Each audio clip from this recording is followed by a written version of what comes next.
पूरी दुनिया में कहीं पे भी ट्रेन में कंबल नहीं मिलता और भारत में कंबल मिलता है अगर आप एसी कोच में चलेंगे तो। जानते हैं क्यों मिलता है भैया? आप जरा सोचिए, पहले करप्शन की डिजाइन कैसे होती है। हम लोग घर में जनरली 25 डिग्री टेम्परेचर रखते हैं, एसी चलाते हैं, एक चद्दर ओढ़ के सो जाते हैं। घर में कभी एसी चला के हम कंबल ओढ़ते हैं क्या? जोर से बोलिए जरा। नहीं, 25 डिग्री रखते हैं, कम एक चद्दर से काम हो जाता है। लेकिन कैसा डिजाइन किया जाता है? पहले ट्रेन के कोच का टेम्परेचर डाउन किया जाता है। जब ट्रेन में कोच का टेम्परेचर डाउन किया तो बिजली खपत बढ़ी कि नहीं बढ़ी? अब बिजली खपत आपसे वसूला जाएगा नहीं वसूला जाएगा? वसूला गया। अब बिजली खपत बढ़ गई, अब फिर आपको कंबल दिया जा रहा है। अब आप कंबल ओढ़ो। पहले आपको ठंडक बढ़ाई, फिर आपको कंबल दिया, कंबल ओढ़ लो। फायदा क्या है? जो ट्रेन में चद्दर होता है वो 100 रुपए का मिलता है। तो अगर 20% मान के चलो चद्दर पे कमीशन, तो कितना मिला एक चद्दर पे? 20 रुपए।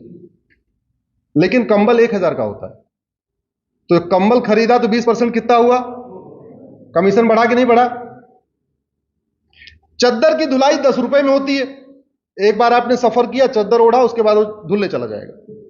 तो चद्दर की धुलाई 10 रुपए हुई। 10 रुपए का 20% कितना हुआ? 2 रुपए। कंबल की धुलाई 100 रुपए, तो कंबल की धुलाई में कितना मिला? 20 रुपए।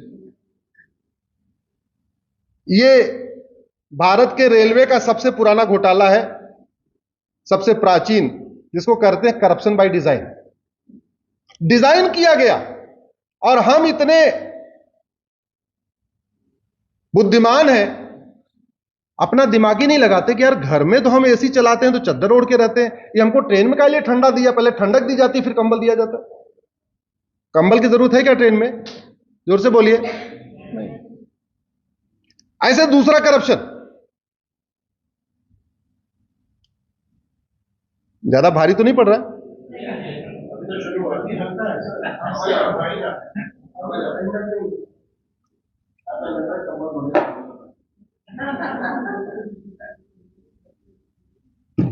दूसरा, जैसे पूरे देश में दिल्ली में डीडीए है, ऐसे गाजियाबाद में जीडीए है, हरियाणा में हुड्डा है, कानपुर में केडीए है, इलाहाबाद में एडीए है, लखनऊ में एलडीए है, जयपुर में जेडीए है। ऐसे पूरे देश में है ना। आप ध्यान देना, इनका जो फ्लैट होगा बिना उसको मॉडिफाई कराए आप रह ही नहीं सकते हो।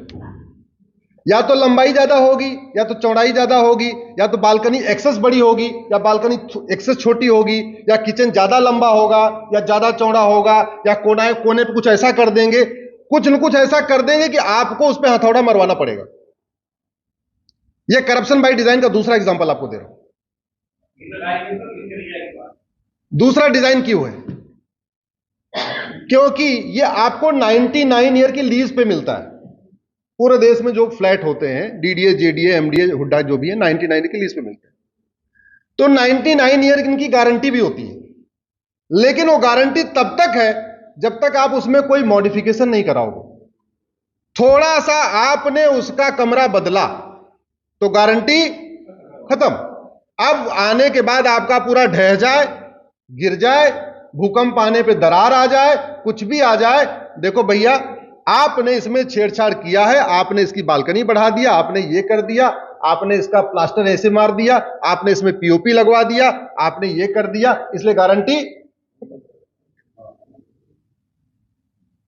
ऐसा नहीं कि डीडीए, जीडीए, एमडीए, एडीए के इंजीनियर अनपढ़ है या उनको पता नहीं है कि बेडरूम की साइज क्या रखनी है, ड्राइंग रूम की साइज क्या रखनी है, कॉलम की साइज क्या रखनी है, किचन की साइज, उनको पता है, लेकिन जानबूझ के थोड़ा बड़ा छोटा रखा जाता है, जिससे आप मजबूर होके गृह प्रवेश करने के पहले थोड़ा सा उसमें अल्ट्रेशन कराओ। अल्ट्रेशन करा दिया तो गारंटी खत्म। अब जब गारंटी खत्म तो बनाते समय एक 5 का मसाला लगवाओ, एक 10 का मसाला लगवाओ, उनको पता है ऐसी डिजाइन बनाया है, अगला आल्टर करेगा। तो सीमेंट बालू का रेशियो कुछ भी रख लो, सरिया की मोटाई कुछ भी रख लो, कुछ भी स्टैंडर्ड बना लो। रश्मि जी जानती है कि मेरी पीआईएल चल रही है सुप्रीम कोर्ट में, one nation one builder buyer agreement के ऊपर, uniform builder buyer agreement. Uniform के नाम से मेरी करीब 25 पीआईएल है।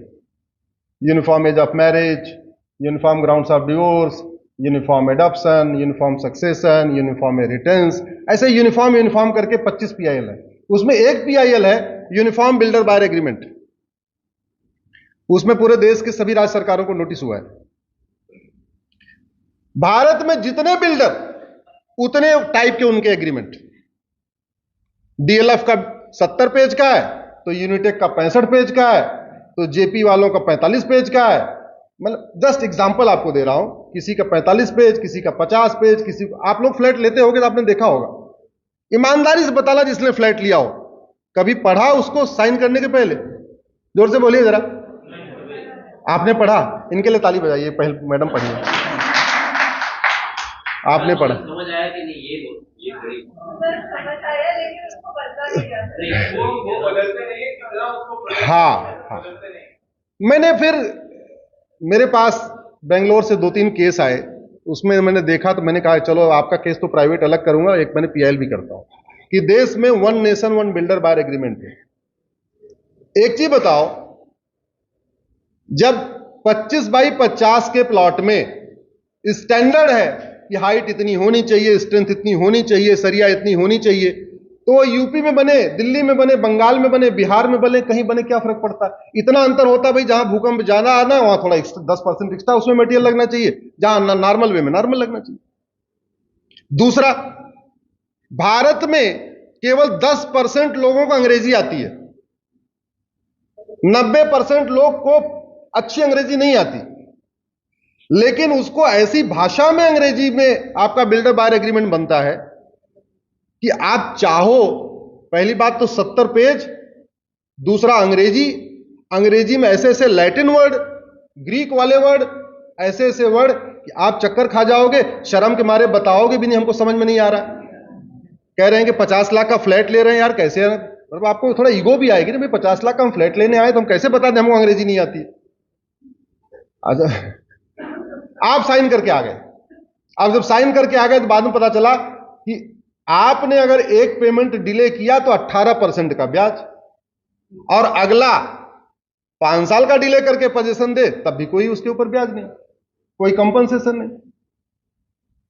उसके लिए मैंने पीआईएल फाइल किया। तो मैं केवल आपको नटसेल में यह बताना चाह रहा था कि ये जो डिजाइन किया गया 70 पेज का बिल्डर बायर एग्रीमेंट, ये भी करप्शन बाय डिजाइन है।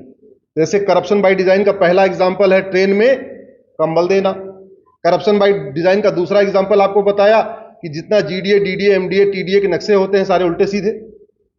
चौथा आपको एग्जांपल दिया कि जब आप बिल्डर बायर एग्रीमेंट देखते हैं उसमें भी इतने क्लॉजेस, इतनी भाषा, और वो भी केवल अंग्रेजी में, वो भी 70 पेज का। बिल्डर बायर एग्रीमेंट मुश्किल से 10 पेज का बन सकता है। और सबसे बड़ी बात ये, आपके काम की उसमें एक भी बात नहीं होती। सरिया की क्या लंबाई होगी किसी बिल्डर बायर एग्रीमेंट में लिखा है क्या? जोर से बोलिए जरा। सरिया की संख्या कितनी होगी, सीमेंट बालू का रेशियो क्या होगा, कंक्रीट का रेशियो क्या होगा, M25 का कंक्रीट बनेगा या M22 का बनेगा या M20 का बनेगा, कहीं कुछ लिखा हुआ है क्या? नहीं, कुछ नहीं लिखा हुआ। सीलन आएगी तो कौन इसको ठीक कराएगा, सीपेज आएगी तो कौन ठीक कराएगा, कितने साल की गारंटी होगी? नहीं नहीं, हमने पैसे दे दिया, अपना कराते रहो, खत्म बात। जानते हैं क्यों? क्योंकि हम गुलामी की मानसिकता से बाहर ही नहीं आ पा रहे। हमने सवाल करना छोड़ दिया, हमने ये सोचना ही छोड़ दिया कि यार दिल्ली में इतना नशा तस्करी क्यों है, सिंगापुर में क्यों नहीं है। नशा की बात किसी ने किया था? किसने किया था नशे की बात? सच्चाई तो यह है कि दिल्ली की ऐसा कोई कॉलेज नहीं है जहां सिगरेट के पैकेट के अंदर गांजा नहीं बेचा जा रहा। इसका मूल कारण भी करप्शन है, इसका मूल कारण भी घटिया कानून है।